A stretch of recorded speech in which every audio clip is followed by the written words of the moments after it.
नमस्कार, मैं आर.डी. भारती और आप देख रहे हैं बिहारी सुल्तान। बिहार विधानसभा चुनाव के मद्देनजर राजनीतिक दलों का बैठक शुरू हो चुकी है। सभी पार्टियां अपने आप को दमदार, ताकतवर मानती है और सबने बड़े बड़े मुंह फाड़े हैं। कहने का तात्पर्य कि लंबी चौड़ी सीट का डिमांड कर दिया है। प्रत्येक पार्टी का अपना अपना मुख्यमंत्री चेहरा भी है।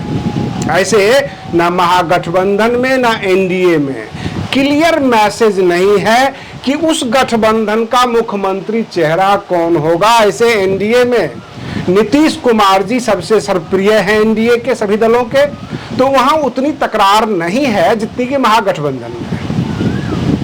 सबसे पहले मैं अपने दर्शकों को यह बता देना चाहता हूं कि महागठबंधन में कौन कौन से दल कितनी सीटें मांगी हैं और उन दल के मुख्यमंत्री चेहरा कौन है। उधर एनडीए में भी कुछ ऐसा ही हालात हैं। अगर आप हमारे चैनल पर नए हैं तो चैनल को सब्सक्राइब कर लीजिए, वीडियो अच्छा लगे तो उसे लाइक कर दीजिए, शेयर कर दीजिए। नीचे काले में सब्सक्राइब लिखा हुआ है, आप उंगली दबाएंगे सब्सक्राइब हो जाएगा। और महागठबंधन में जो सीटों का डिमांड है, सबसे पहले दर्शकों को यह बता देना चाहता हूं कि बिहार विधानसभा की जो कैपेसिटी है असेंबली की, वह 243 विधायक की, जिसमें सत्ता पक्ष और विपक्ष दोनों मिलकर होता है। पूरी असेंबली 243 सीटों वाली है। अब 243 सीट में 60 सीट की डिमांड तो कांग्रेस पहले से ही कर रही है। ऐसे कांग्रेस तो लंबी चौड़ी डिमांड कर रही है, लेकिन 60 सीट उनको देने की, 60-55 सीट देने की एक आम बोलचाल की भाषा में चल रहा है कि उनको 55 से 60 सीट तक मिल सकता है। ऐसे तेजस्वी यादव जी तो 40 सीट ही देना चाहते हैं, लेकिन 60 सीट की डिमांड है। इधर लेफ्ट जो है, इनमें 4 दल अलग अलग हैं, सब मिलाकर 80 सीट की डिमांड कर दिए हैं। तो 60 और 80 140 हो जाता है। और 60 सीट मुकेश सहनी भी मांगते हैं तो 200 हो जाता है। अब सवाल ये उठता है कि तेजस्वी यादव क्या मात्र 43 सीटों पर आरजेडी चुनाव लड़ेगी? ये तो असंभव है। आरजेडी अगर 100 का आंकड़ा पार करती है, 110 115 सीट पर लड़ती है, तब भी जितने भी लोग डिमांड कर रहे हैं उसका आधा भी उनको नहीं मिलेगा। मैं बता दूं कि पिछली बार 19 सीट वाम दल को, लेफ्ट को दिया गया था, जिसपे वो 12 सीट पर चुनाव जीत गए थे। स्ट्राइक रेट अच्छा था, उसके मुकाबले में कांग्रेस का स्ट्राइक रेट कम था, क्योंकि उन्हें 70 सीट दिया गया था और वो 19 सीट ही जीत पाए थे, तो उनका स्ट्राइक रेट थोड़ा सा हल्का पड़ गया था। लेकिन इस बार जो मुकेश सहनी ये कह रहे हैं कि मैं डिप्टी सीएम हूं, यानी वीआईपी पार्टी का वो चेहरा है और बिहार के आने वाले भावी उप मुख्यमंत्री अपने आप को बताते हैं। आरजेडी के कार्यकर्ता कहते हैं भैया ये तो अंडरस्टूड है, तेजस्वी यादव ही मुख्यमंत्री बनेंगे, वो हमारे मुख्यमंत्री चेहरा है। ये आरजेडी कहती है, महागठबंधन नहीं। अभी सामूहिक रूप से ऐलान नहीं हुआ है। उधर कांग्रेस के कार्यकर्ता ये कहते हैं कि डॉक्टर कन्हैया कुमार हमारे सीएम चेहरा है। ये अभी कांग्रेस का ऑफिशियल बयान नहीं है, लेकिन कार्यकर्ताओं ने अपना राग अलापना शुरू कर दिया। प्रश्न ये उठता है, क्या सभी पार्टी अपना अपना सीएम देगी या डिप्टी सीएम देगी? महागठबंधन में ये पेच बड़ा जबरदस्त फंसा हुआ है। उधर एनडीए में 100 सीट जदयू और 100 सीट बीजेपी, ये आपस में अंडरस्टैंडिंग बना चुके हैं। अब बचता है 43 सीट, जिसमें चिराग पासवान को भी चाहिए, जीतन राम मांझी को भी चाहिए, उपेंद्र कुशवाहा को भी चाहिए। प्रश्न ये उठता है कि 43 सीट बचा हुआ है, 50 सीट की डिमांड तो चिराग पासवान जी का है और 40 सीट की डिमांड जीतन राम मांझी का है, तो 90 सीट हो जाता है।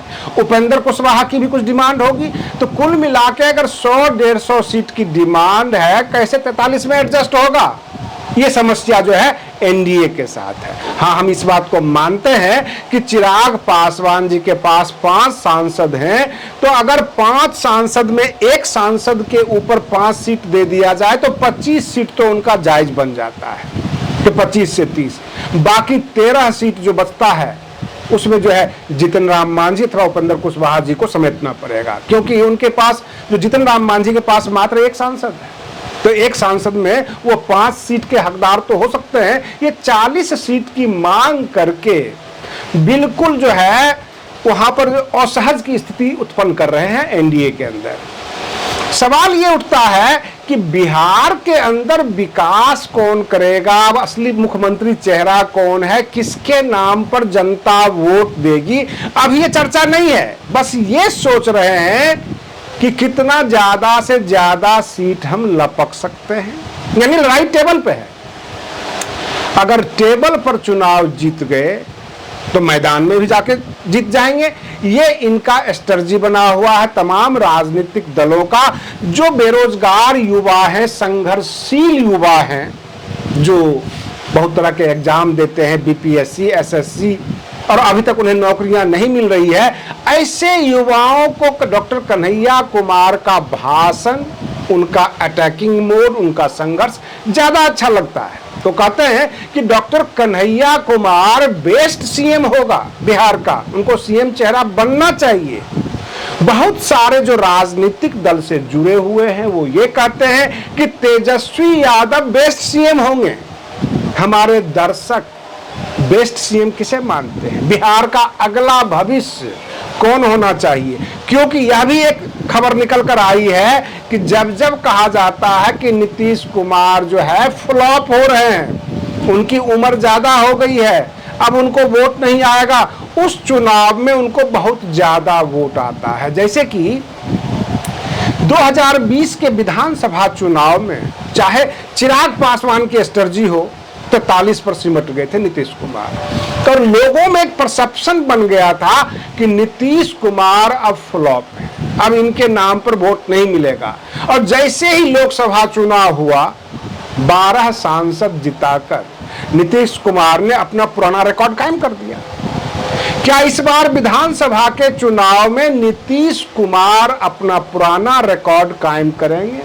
क्योंकि कई जगह यह भी नारे लग गए कि बिहार मांगे निशांत कुमार। मैं अपने दर्शकों को बता देना चाहता हूं कि निशांत कुमार नीतीश कुमार के पुत्र हैं और नीतीश कुमार निशांत कुमार को लॉन्च करना चाहते हैं बिहार विधानसभा के चुनाव में।